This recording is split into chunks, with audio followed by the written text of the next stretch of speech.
کام میں لگا ہوا ہے وہ اسی کو کلی سمجھتا ہے، اور اس پرفتن دور میں چند ہی چہرے پھر ایسے سامنے آتے ہیں جن میں تمام چیزیں یکجا ہوتی ہیں، اور جو اللہ اور اللہ کے رسول کے احکامات ہیں، جو ہمیں دین اسلام سکھاتا ہے، اور ان چہروں میں سے ہم نے جو اپنی زندگی میں چہرہ مبارک دیکھا وہ چہرہ سرکار محمد اشرف حمید صدیقی رحمۃ اللہ تعالی علیہ کا پرنور چہرہ تھا، جو آج بھی ذرا اپنی پلکیں جھکا کے آنکھیں بند کر کے دیکھیں تو تصور میں، خیالات میں، روحانیت میں ایسے ہی محسوس ہوتا ہے کہ آج بھی وہ شخصیت، وہ ذات ہمارے سامنے اسی طرح پھول پکے رہی ہے۔ سرکار دو عالم صلی اللہ علیہ وآلہ وسلم اپنی اس دنیا سے پردہ فرمانے سے پہلے فرمایا، سورت بخاری شریف میں بھی اور مسلم شریف میں بھی متفق علیہ حدیث ہے یہ، ترکت فیکم امرین لن تضلوا ما تمسکتم بہما کتاب اللہ و سنتی۔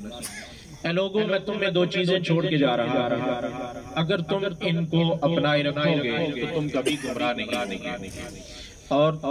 ترمذی شریف کی حدیث مبارکہ میں سرکار دو عالم صلی اللہ علیہ وآلہ وسلم فرماتے ہیں کہ میں تم میں دو چیزیں چھوڑ کے جا رہا ہوں، ایک اللہ کی کتاب، کتاب اللہ، اور دوسری فرمایا وَعِطْرَتِي، اور اپنی عطرت اور اہل بیت،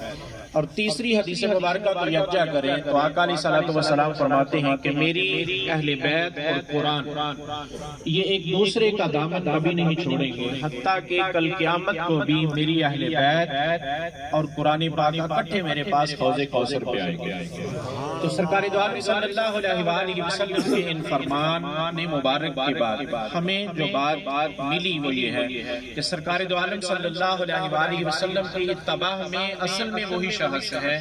جو قرآن پہ عمل کرنے والا بھی ہے اور صحابہ اکرام کے دامن کو بھی اپنانے والا ہے، اور جو قرآن پہ عمل کرنے والا بھی ہے اور اہل بیت طہار کے دامن کو بھی اپنانے والا ہے۔ تو آپ کو کسی جگہ پہ صحابہ اکرام کا نام تو لیتے ہوئے لوگ ملیں گے لیکن اہل بیت طہار کا نام لینے والے نہیں ملیں گے، اور کسی جگہ پہ اہل بیت طہار کا نام لینے والے ملیں گے تو صحابہ اکرام کا نام لینے والے نہیں ملیں گے۔ کسی جگہ پہ تلاوت قرآن تو ہوتی ہوگی لیکن اس کے فوراً بعد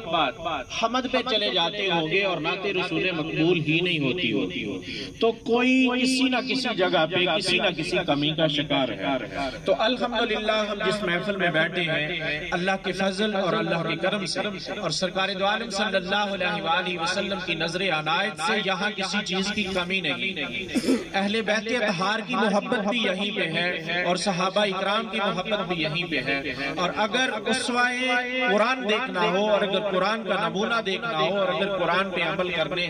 والا دیکھنا ہو تو آج بھی ہمارے جیسے پرفتن اذہان کو جواب مل جائے گا سوالات سے نہیں، عمل کے ساتھ، کہ آج بھی آقا علیہ الصلوۃ والسلام کے ایسے غلام موجود ہیں جو اپنی زندگیاں آقا علیہ الصلوۃ والسلام کے طریقے کے مطابق کر کے دکھا گئے۔ سرکار دو عالم صلی اللہ علیہ وآلہ وسلم کا فرمان علی شان ہے، اور قرآن مجید فرقان حمید بھی اسی پہ حکم فرماتا ہے، وَمَا آتَاكُمُ الرَّسُولُ وَمَا آتَاكُمُ الرَّسُولُ فَخُذُوهُ وَمَا نَهَاكُمْ عَنْهُ فَانْتَهُوا وَاتَّقُوا اللَّهَ، جو تمہیں میرے محبوب صلی اللہ علیہ وآلہ وسلم عطا کریں وہ لے لو اور جس سے تمہیں منع کریں اس سے باز آ جاؤ۔ تو سرکار دو عالم صلی اللہ علیہ وآلہ وسلم کے غلام اصل میں وہی ہیں جو اسوہ مصطفیٰ کو اپنے سامنے رکھتے ہیں اور زندگی میں کوئی بھی کام کرنے سے پہلے یہ دیکھتے ہیں کہ آیا اس میں آقا علیہ الصلوۃ والسلام کا اسوہ موجود ہے یا کہ نہیں۔ تو سرکار دو عالم صلی اللہ علیہ وآلہ وسلم کی تیسری حکم میں جو تیسری بات آتی ہے وہ یہ ہے کہ آقا علیہ الصلوۃ والسلام ان کاموں میں جن میں آقا علیہ الصلوۃ والسلام خاموش ہیں، کچھ کام ایسے ہیں جو آقا علیہ الصلوۃ والسلام نے اپنی زندگی میں کیے ہیں جو ہم نے نہیں کیے اور نہ ہم کر سکتے ہیں، اور کچھ کام ایسے ہیں جو سرکار دو عالم صلی اللہ علیہ وآلہ وسلم نے نہیں کیے لیکن ہم نے وہ کرنے ہوتے ہیں۔ یہ تیسری کیٹیگری میں کام آتے ہیں۔ تو اپنی گفتگو کو شارٹ کرنے کی کوشش کر رہا ہوں۔ سرکار دو عالم صلی اللہ علیہ وآلہ وسلم نے اپنی ساری زندگی میں زکوٰۃ ادا نہیں کی، آقا علیہ الصلوۃ والسلام نے اپنی ساری زندگی میں زکوٰۃ ادا نہیں کی، حالانکہ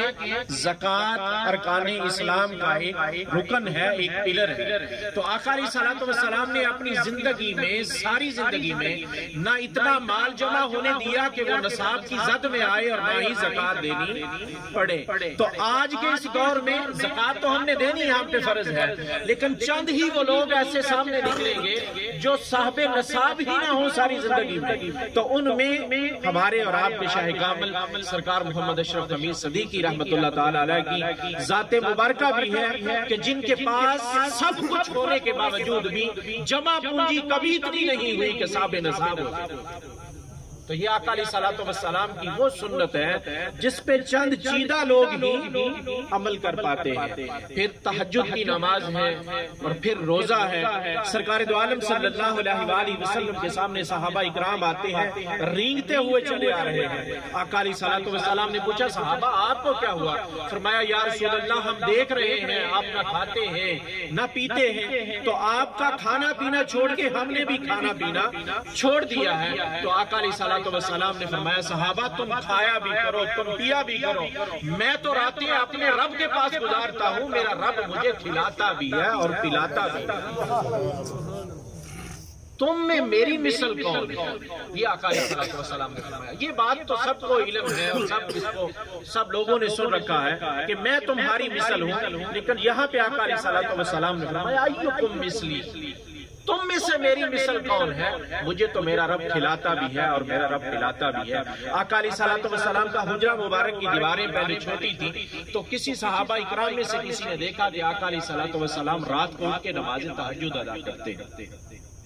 تو ایک نے دوسرے کو بتایا، دوسرے نے تیسرے کو بتایا، تو پہلے دن رش ہو گیا، دوسرے دن رش اور بڑھ گیا، تیسرے دن رش اور بڑھ گیا۔ آقا علیہ الصلوۃ والسلام نے صحابہ اکرام کا یہ شوق دیکھا کہ ادھر میں نماز تہجد پڑھ رہا ہوتا ہوں تو ادھر صحابہ میرے نماز تہجد کے لیے اتنے جمع ہو جاتے ہیں۔ تو چوتھے دن آقا علیہ الصلوۃ والسلام اپنے حجرہ مبارک میں کھڑے ہی نہ ہوئے، باہر آئے تو صحابہ اکرام نے پوچھا یا رسول اللہ صلی اللہ علیہ وسلم ہم اتنے شوق سے آپ کو دیکھنے آتے ہیں کہ آپ رات کی نماز پڑھتے ہیں، تو ہم بھی آپ کو دیکھ کے آ گئے۔ آقا علیہ الصلوۃ والسلام نے فرمایا ہاں میں نے آپ کا شوق دیکھا تو اسی لیے میں کھڑا نہ ہوا کہ کہیں تمہارا شوق دیکھ کے رب تم پہ فرض نہ کرے۔ تو یہ جھلک بھی ہمیں سرکار محمد اشرف حمید صدیقی رحمت اللہ تعالی علیہ کی زندگی سے بھی یہ بات کو ختم کرتا ہوں۔ سرکار حکیم محبوب ربانی رحمت اللہ تعالی علیہ آپ تشریف فرما تھے، آپ نے ہمیں بتایا کہ سرکار نے فرمایا حکیم صاحب 3 روزے رکھنے ہیں،